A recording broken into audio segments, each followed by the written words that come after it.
Bonjour chers amis, je m'appelle Valentina Kogut, écrivain, chercheur de vérité, blogueur sur l'ésotérisme. Dans cette vidéo, je vais vous parler de l'affaire pénale qui a été ouverte contre moi et je vais donner mes commentaires à ce sujet. Je rappellerai ma position idéologique. Je suis pacifiste. Le pacifiste, c'est une personne qui est contre tout type de violence et contre la résolution des problèmes par moyens militaires. Je crois que pour atteindre son objectif, on ne peut pas tuer les gens, et je parle de cette position de temps en temps sur ma chaîne YouTube et Telegram. En raison du début de l'opération spéciale en Ukraine, j'ai commencé à exprimer cette position plus souvent. D'autres personnes en Russie ont commencé à exprimer exactement la même position. En raison de cette situation, le gouvernement russe et Vladimir Poutine ont adopté une loi contre les pacifistes, une loi qui interdit aux gens d'exprimer leurs protestations contre la violence et contre une résolution militaire des questions.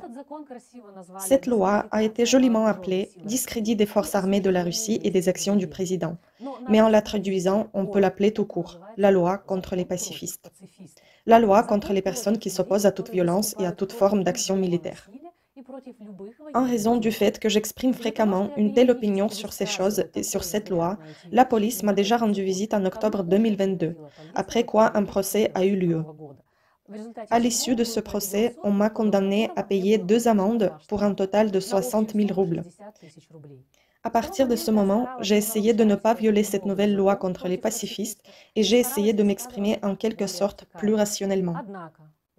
Cependant, en mai 2024, la police est de nouveau venue me voir, accompagnée du FSB et des forces spéciales. Et cette fois-ci, il s'est avéré qu'une affaire pénale est lancée contre moi, à l'issue de laquelle je suis sûre d'être emprisonnée.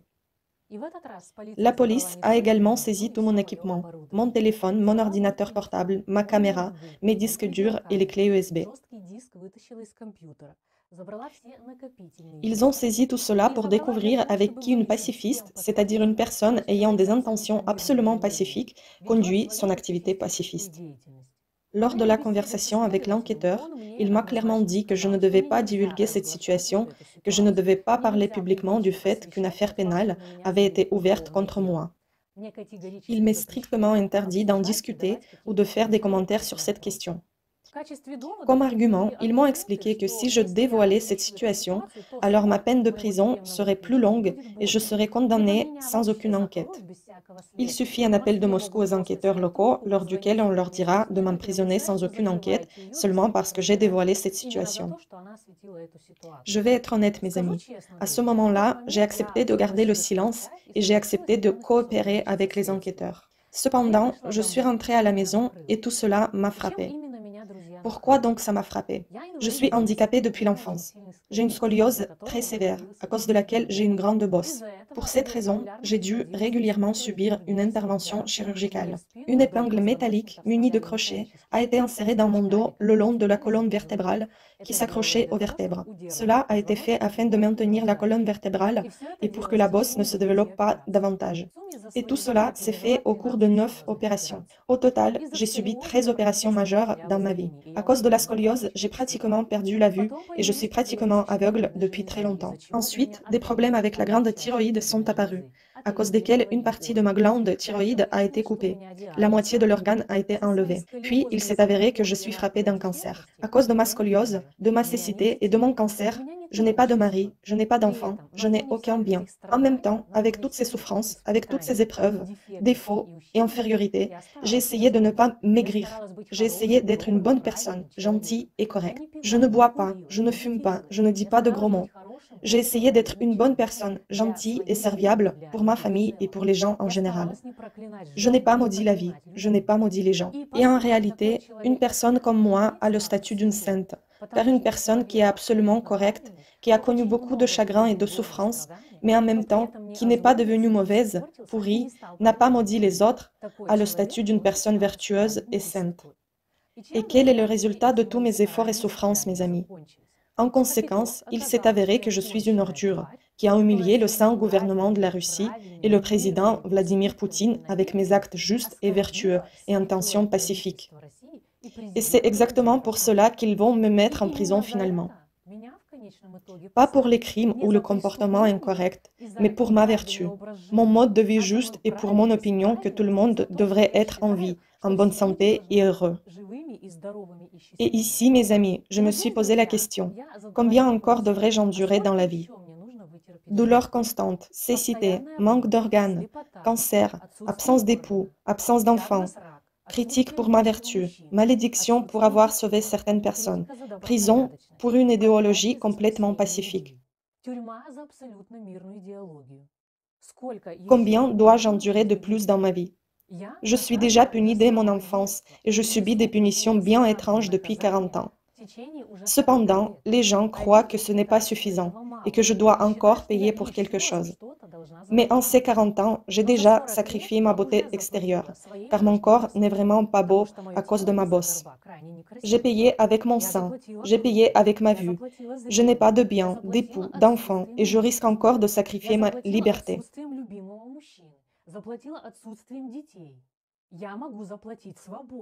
Qu'est-ce que je dois encore sacrifier pour que toutes les catégories de personnes soient satisfaites et considèrent que Valentina Kogut a finalement payé la totalité?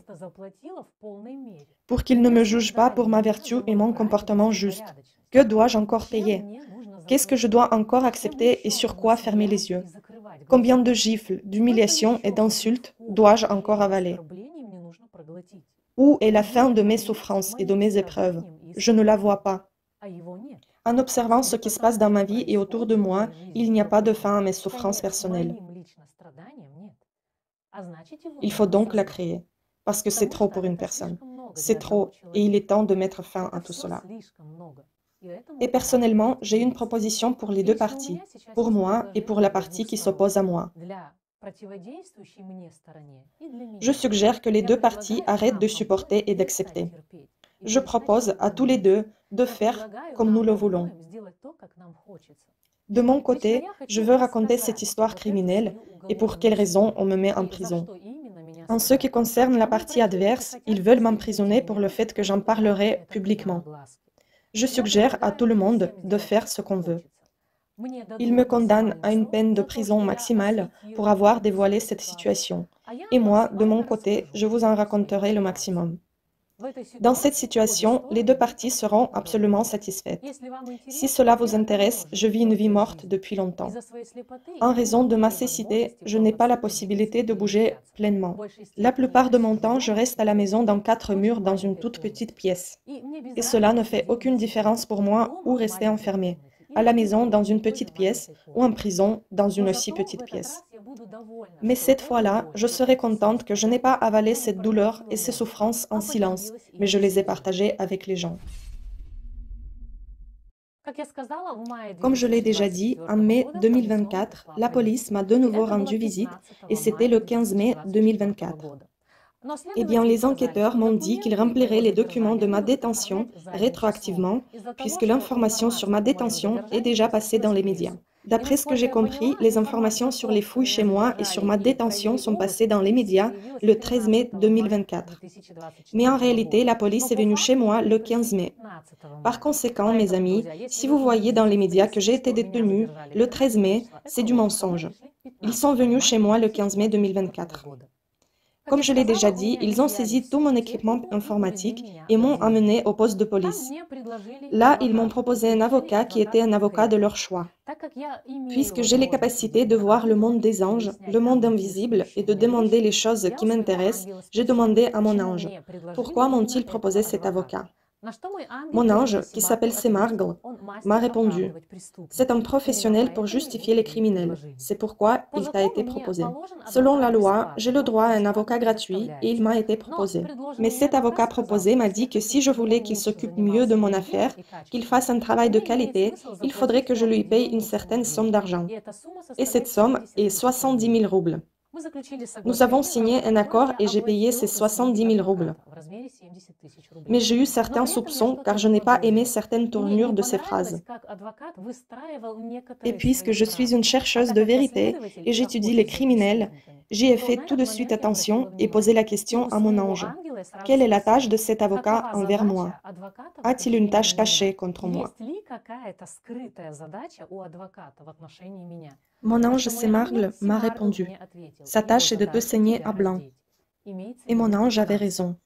En une journée, j'ai dû donner 109 000 roubles, ce qui est environ 1 100 $. 70 000 par accord afin que l'avocat s'applique mieux dans le travail de ma protection et 39 000 afin de procurer les documents nécessaires, ce qui me donnera un avantage devant le tribunal. C'est une façon efficace pour établir une protection pour moi. Ces documents, ces certificats vont montrer mon importance sociale pour la société. Et ce sont des orphelinats et des maisons de la culture qui procurent ces attestations. J'achète soi-disant des vêtements, des jouets, de l'électroménager pour le besoin des orphelinats et pour cela, l'orphelinat me procure un certificat que je suis une citoyenne positive, je ne suis pas indifférente au sort des enfants orphelins. Ainsi, l'avocat fournit un tel certificat au juge en lui disant: regardez à quel point elle est citoyenne positive, elle se soucie des autres et elle s'excuse également par cette action auprès de l'État pour son erreur, pour son crime. Donc, pour mes 39 000 roubles, 2 orphelinats et une maison de culture et de sport doivent me fournir 3 attestations pareilles. Lorsque l'avocat m'a parlé de cette création de mon image si positive et bienfaisante, je me suis immédiatement souvenu des différents personnages publics qui violent parfois la loi et provoquent l'indignation des citoyens. Et quand la population s'indigne, il s'avère soudainement que ces personnages aident certains fonds et communautés, y compris les orphelinats. Cela nous met en colère parce que dès que cette personne s'est retrouvée sous la pression, il s'est avéré immédiatement que c'est un bienfaiteur. Mais en réalité, mes amis, c'est un schéma déjà bien rodé, selon lequel les avocats achètent des certificats auprès d'orphelinats et d'autres établissements qui attestent que le criminel ou le délinquant a fait un don. Les documents sont émis par ces établissements pour les présenter au tribunal. Et grâce à ces documents, le tribunal dispose d'un argument pour pardonner le criminel ou le délinquant. Puisque le schéma est déjà assez vieux, bien rodé, tout le monde en est au courant. Avocats, enquêteurs, procureurs et juges. Car ce n'est pas difficile de comprendre ce qui se passe si on voit régulièrement aux tribunaux les mêmes certificats de donation aux orphelinats ou aux maisons de la culture et du sport. Ayant appris cette méthode de résolution de problèmes, je me suis posé la question logique. Est-ce que tout l'argent arrive jusqu'aux orphelinats? D'après ce que j'ai compris, j'ai payé le montant minimal, 39 000 roubles pour 3 certificats, soit 13 000 pour chaque certificat. En règle générale, les gens payent plus pour que l'argument devant le tribunal a plus de poids.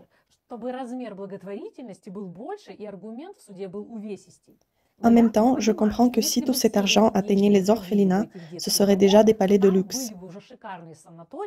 J'ai donc demandé à mon ange Semargle combien d'argent aboutit dans ces établissements. Il m'a répondu: pas plus de 20%. Le reste de l'argent aboutit dans les poches de parties intéressées.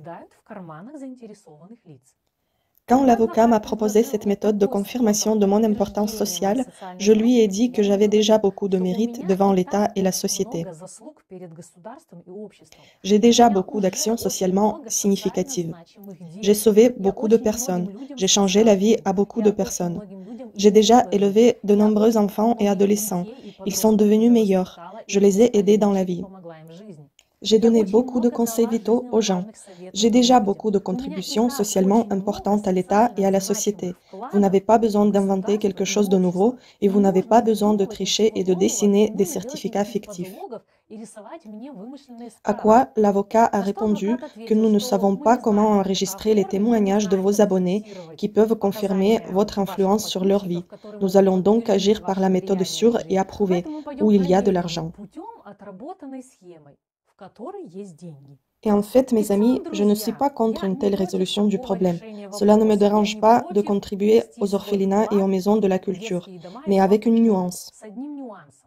Je suis prête à le faire par la décision du tribunal.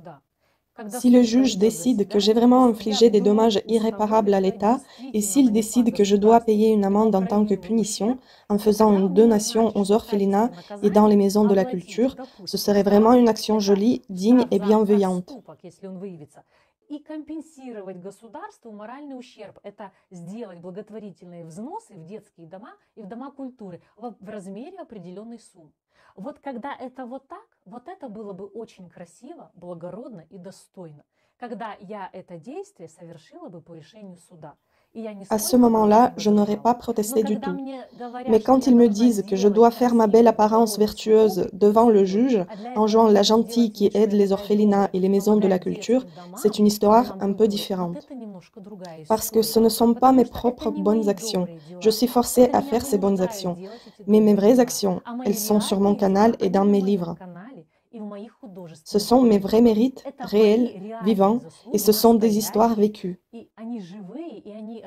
En revanche, la méthode que l'avocat m'offre, à mon avis, est de la vraie corruption, une contrefaçon et une fraude, dont tout le monde est au courant, juge, enquêteur, procureur, avocat. Ils le savent tous. Et puisque c'est un schéma bien rodé, qui apporte de l'argent, personne ne veut se soucier de mes vrais mérites et de ma véritable contribution à l'État et à la société.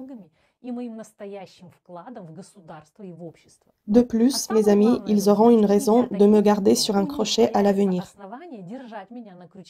Un jour, on me dira, « Vous savez, Valentina, il était une fois que vous avez résolu votre problème de cette manière. Oui, nous avons certains documents, mais nous savons très bien la façon dont ces documents sont obtenus. Ainsi, ils peuvent garder la main mise sur moi à l'avenir, et personnellement, je ne suis pas prête à mener les affaires comme ça. Je ne suis pas prête à ternir ma réputation et à éliminer mes vrais mérites sur lesquels j'ai travaillé pendant plus de 40 ans. Et si les avocats veulent travailler selon ce schéma, qu'ils le fassent. J'ai déjà transféré 39 000 roubles pour ces attestations. Mais en même temps, je veux que tout le monde sache comment seront obtenues ces attestations et que ce ne sont pas mes vraies bonnes actions. Je veux que tout le monde sache que c'est par ce schéma qu'ils justifient et gracient les vrais criminels, et non les personnes qui considèrent qu'on ne doit pas tuer les gens. Ce sont les vrais criminels qui sont justifiés par ce moyen, par moyen de procuration d'attestation de donation.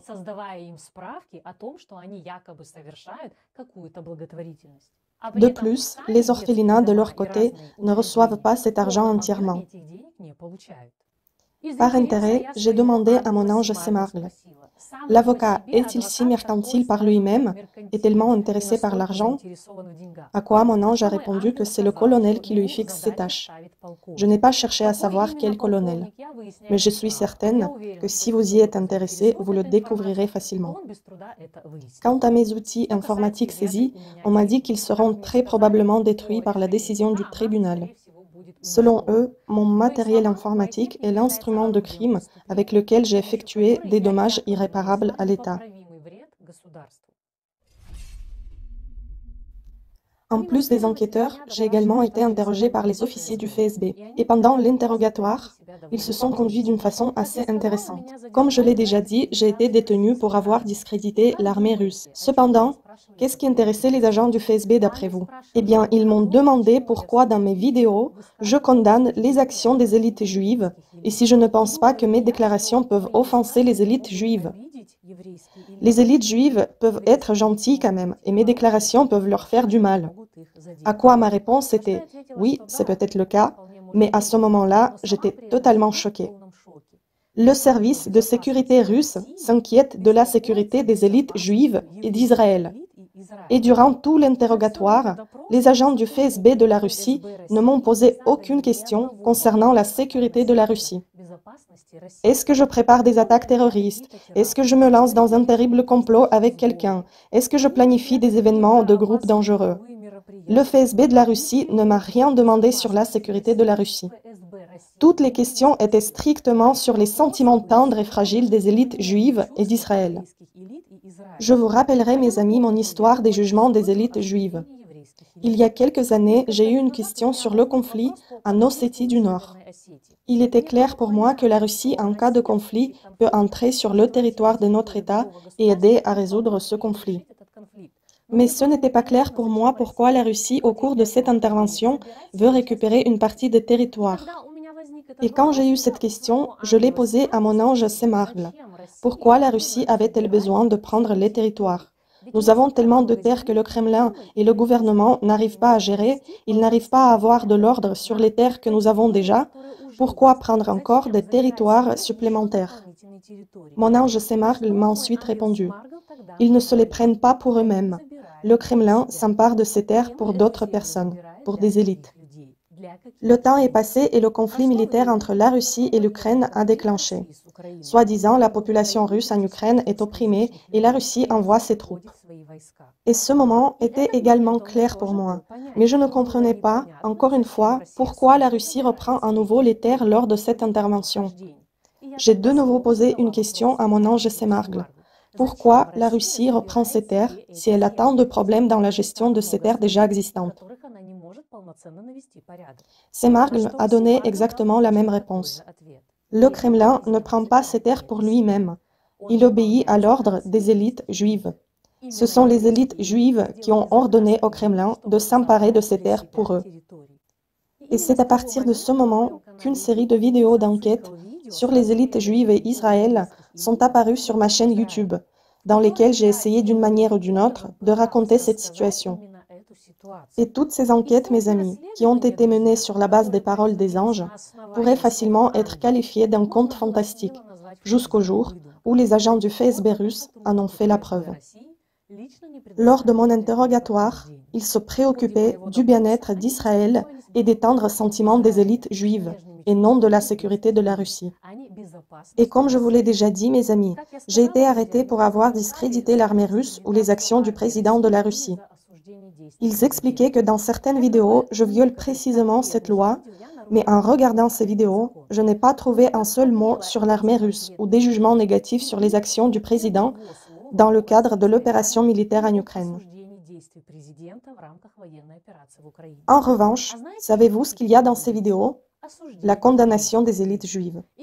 C'est exactement dans ces vidéos pour lesquelles j'ai été détenu, il y a mon jugement sur les élites juives. Mais aucun discrédit de l'armée russe ou des actions du président russe. Et en regardant ces faits, il devient évident que mon ange Semargl avait raison. Le Kremlin exécute l'ordre des élites juives de prendre des territoires à l'Ukraine en faveur des élites juives et d'Israël. Et avec l'aide des agents du FSB russe, ils éliminent les personnes qui empêchent l'exécution de cet ordre.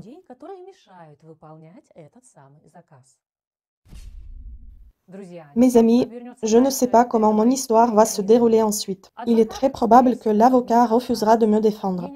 Il est peu probable maintenant qu'il me propose un moyen financier de résoudre le problème. Il est également peu probable que mes véritables mérites soient enregistrés et moi, je refuse de travailler avec de faux mérites. Il est fort possible que mon œuvre, et peut-être moi-même, meure.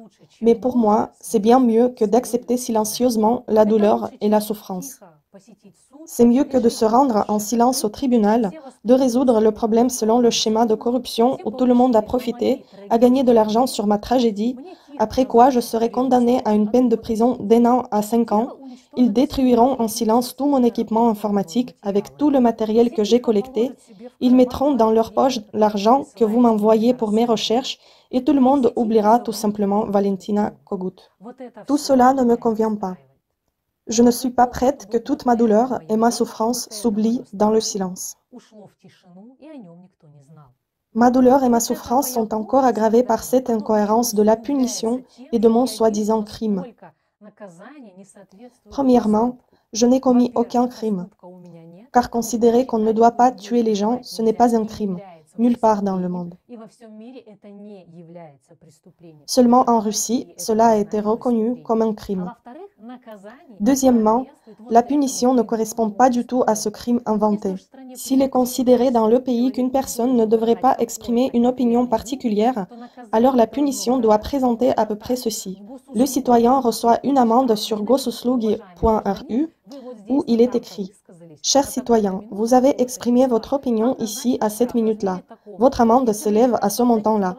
Si votre infraction se répète, vous aurez une plus grosse amende. » Et cette personne paye tranquillement son amende sur gosuslugi.ru en tirant des conclusions. Mais dans mon cas, j'ai eu l'intervention des forces spéciales à mon domicile qui ont plaqué mon visage contre le mur, m'ont menotté Les enquêteurs ont saisi tout mon équipement informatique, ils m'ont amené au poste de police, ils essayent de me faire peur par un long emprisonnement sans même passer par le tribunal, l'avocat me soutire de l'argent. Tout cela n'est pas une punition équivalente à mon prétendument mauvais comportement. Et cela aggrave encore plus la douleur et la souffrance que je ressens en raison de toute cette situation d'incohérence. Et cela ne me concerne pas seulement moi. En Russie, tout se passe de cette façon. Un homme commet une petite faute, mais on le tue lui et toute sa vie. Et ma douleur est ressentie encore plus, mes amis, à cause des personnes comme Vladimir Solovyov, qui tout ouvertement, depuis leur chaîne, diffusent la propagande qu'il faut tuer les gens, qui incitent à envoyer des SMS en votant sur quelle ville une bombe nucléaire doit être jetée, car toutes ces personnes ont mérité la mort. Et lui, il n'est pas persécuté, n'est pas condamné. En revanche, moi, une personne qui est contre l'assassinat des gens et qui est pour la santé et le bonheur des autres, je dois aller en prison. Donc tout cela, mes amis, je ne pouvais pas l'accepter en silence. C'est pourquoi j'enregistre cette vidéo. Il est probable que certains policiers, en voyant cette vidéo, me diront après « Pourquoi nous mettez-vous dans cette situation désagréable? Car nous voulons vous aider, nous nous comportons avec vous avec compréhension. Vous n'avez pas de la peine pour nous ?» À quoi je répondrai « Non, je n'ai pas de la peine pour vous. Je suis fatigué de mon handicap. Moi qui est bossu et aveugle, je me bats pour le peuple et pour notre vie. Et vous, les forces de l'ordre, les défenseurs des citoyens, les personnes en bonne santé et en pleine forme, avec des liens et des armes, avez accepté sans rien dire tout ce qui se passe dans le pays. Les forces de l'ordre auraient dû défendre le peuple et non le gouvernement. Vous, les forces de l'ordre, nous avez pris en otage. Nous, les personnes normales et absolument pacifiques. Donc non, je n'ai pas de la peine pour vous. Si cela vous intéresse, je peux vous dire exactement à quel moment vous avez fait une erreur. C'est comme dans l'ésotérisme. Une personne voit que quelque chose ne va pas dans sa vie et elle commence à réfléchir à quel moment elle a commis une erreur, a pris la mauvaise décision, où elle a péché. Vous êtes exactement dans cette situation, les forces de l'ordre. Vous avez fait une grosse erreur à un moment précis. Et ce moment est avril 2022. C'est en avril 2022 que vous auriez dû prendre tous vos équipements, sortir dans les rues de Moscou et prendre sous contrôle le gouvernement russe, le président. Cependant, au lieu de cela, vous avez commencé à arrêter les citoyens et à les prendre en otage. C'était cette erreur fatale qui nous a conduits à la situation où nous nous retrouvons tous aujourd'hui. Qu'avons-nous maintenant? Nous avons 11 millions de citoyens russes partis à l'étranger, une fuite de personnes créatives et intellectuelles. Nous avons les arrestations des personnes absolument paisibles et innocentes, qui croient que tuer les gens, c'est mauvais, et que les citoyens russes doivent être en vie, et en bonne santé et heureux. Dans des films fantastiques, il y a souvent une machine à remonter le temps avec laquelle le personnage principal peut revenir au début et corriger l'erreur qu'il a commise. Toutefois, nous n'avons pas cette machine dans notre vraie vie, mais nous avons l'expression « mieux vaut tard que jamais ».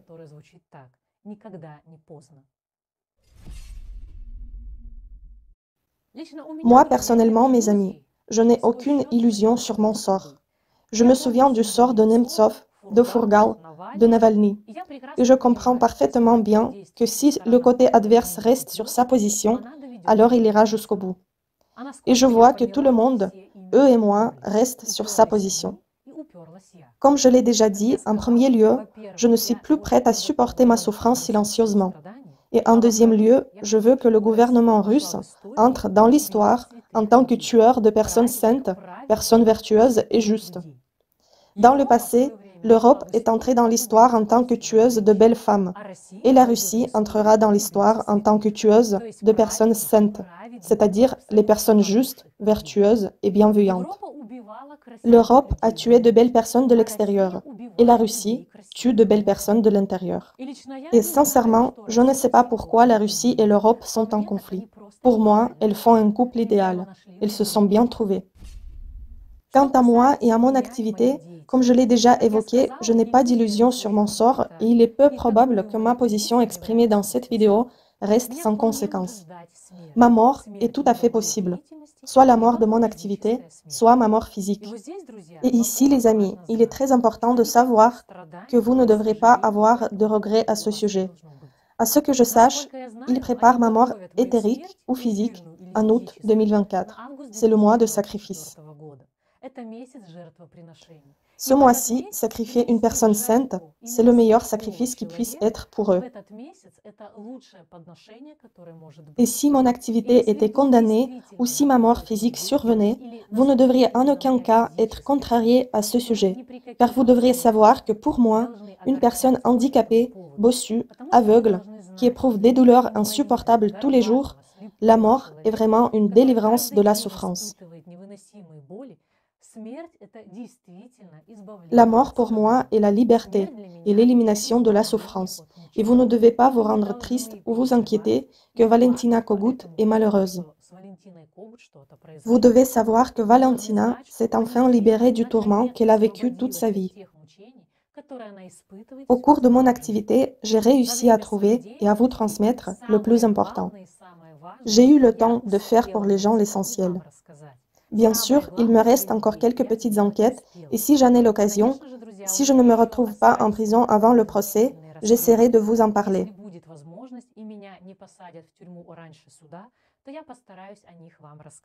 Mais les enquêtes les plus importantes sont déjà effectuées et vous sont transmises. En ce qui concerne les excuses à l'État pour mes déclarations, l'avocat a dit que pour le tribunal, il me préparera un discours apologétique que je lirai au procureur en me repentissant pour mes actions. Je peux vous dire tout de suite que je serai incapable de le faire, car toute ma vie, j'ai essayé d'être gentille, juste, normale, utile aux gens, et j'ai toujours essayé d'aider les autres. Toute ma vie, j'aimais les gens, j'essayais de les aider, de les sauver, je voulais qu'ils soient heureux et qu'on arrête de les tuer. Et maintenant, je dois m'excuser pour tout cela. Je dois me repentir du fait que je me soucie des gens et que je ne veux pas qu'on les tue. Je dois me repentir de mon amour envers les gens. Je ne peux pas le faire, car cela ne correspond pas à la vérité. Je ne me repens pas du fait que je ne m'en fiche pas de mon peuple. Et ce n'est pas un principe ou de la fierté, juste elle est ma nature. Je ne peux pas m'excuser et me repentir des actions justes et correctes. Donc je ne m'excuserai pas pour mon désir de sauver les gens et pour mon amour envers eux. Et vous, dans votre envie de me plier sous vos règles criminelles, avez exagéré. Par conséquent, vous êtes allé trop loin dans votre désir de me punir, de m'intimider et de me détruire. Comme je l'ai déjà dit, les souffrances et les épreuves que je supporte dès l'enfance, le comportement de l'État envers moi, tout cela est trop pour une personne. Énorme gratitude à tous ceux qui ne se sont pas détournés de mes informations, à tous ceux qui ont écouté mes conseils et à tous ceux qui m'ont soutenu tout ce temps d'une manière ou d'une autre. Je vous embrasse tous très fort.